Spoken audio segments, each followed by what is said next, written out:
a brand new year, a brand new focus in the Torah. Welcome to the first weekly Parsha Thoughts of 2026 for Parshat Vayechi.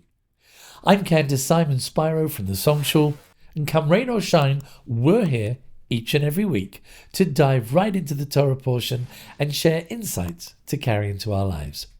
With that in mind, let's jump right into the end of the book of Genesis, Bereshit. Parshat Vayechi concludes the era of our forefathers with Jacob's blessings to his children. Before blessing Joseph's sons, the Torah says, Vayevorech et Yosef.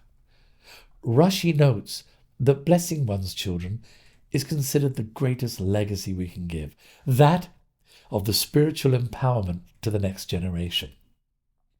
However, in blessing his grandchildren, Jacob does something quite remarkable. He crosses his hands, placing his left hand on Manasseh, the elder grandson, and his right hand on Ephraim, the younger grandchild.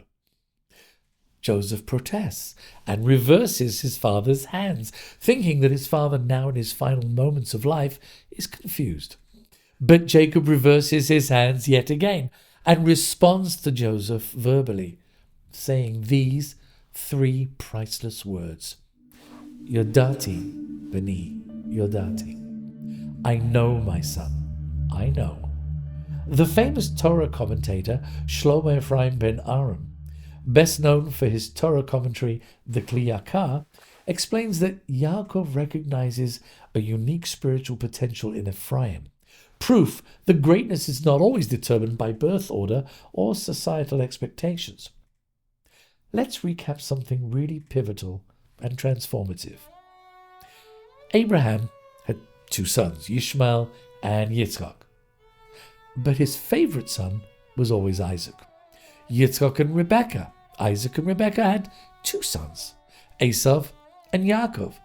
But Isaac favored Esav because Esav was a skilled hunter and prepared food that his father loved. Jacob had 12 sons, but his favorite son was Joseph. All these generations of parents endured no end of misery and resentment amongst their children because of showing favoritism to one son over another. Yet, when it came to Joseph's two sons, Manasseh and Ephraim, it was the younger son that Jacob blessed with his right hand. Now, and for the last 3,000 years, the tradition is that we bless our own children every Friday night at the Shabbat table. However, if we were to use the blessing recognizing the firstborn, well then, we would recite the blessing like this. Yisimcha Elokim keManasseh veEphraim. May God make you like Manasseh and Ephraim. But we don't. We always recite the blessing like this, with the younger son mentioned first. Yisimcha Elokim keEphraim veKeManasseh. And guess what?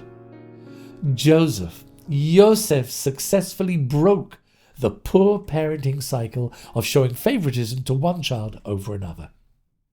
Now, Manasseh and Ephraim were close brothers, and Manasseh the elder had no resentment or jealousy towards his younger brother Ephraim when their grandfather reversed the order of their names while receiving their blessing.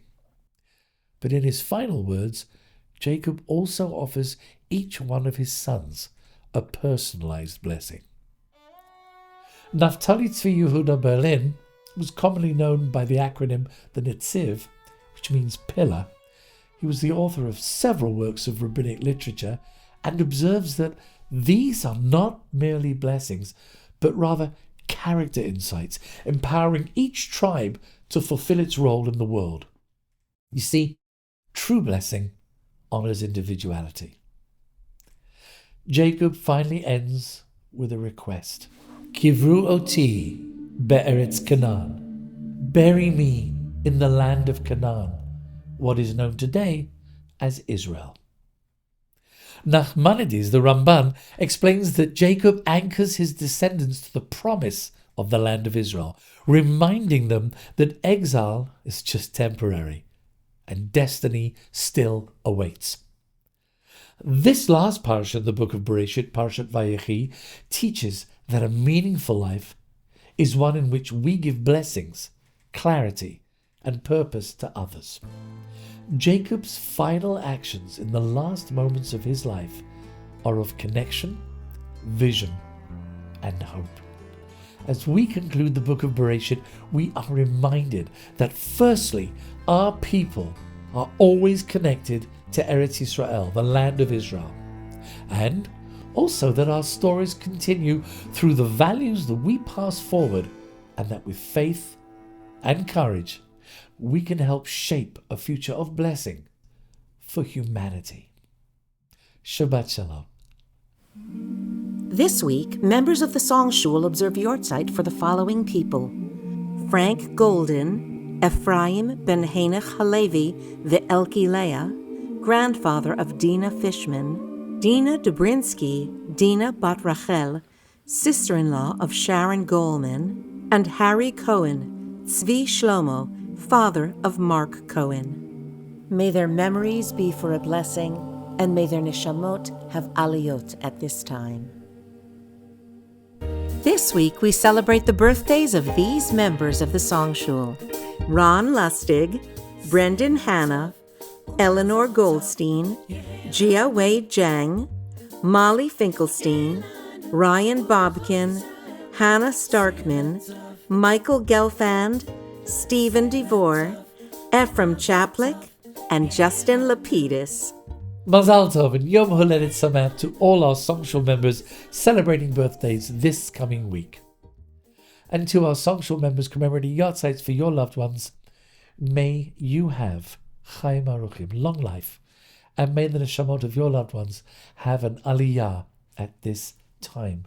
And we all say Amen. Well, here we are. This week's Parsha speaks of the blessings given to Joseph's sons. Now, if you've only been watching us since we started publishing this Torah series, you likely haven't heard a melody I composed for this very blessing back in the height of the pandemic, a time where we certainly needed all the blessings we could get. Yisimcha Elokim Ke'Ephraim v'Menashe, Yisimcha Elokim Ke'Ephraim v'Menashe. Now that particular composition came out with music as part of our live Shalom Aleichem series back in 2020. If you'd like to hear it, just follow the pop-up at the end of this video. We're also featuring it at the end of the broadcast.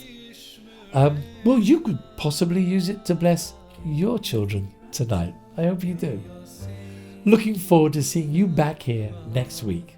Happy 2026 and Shabbat Shalom.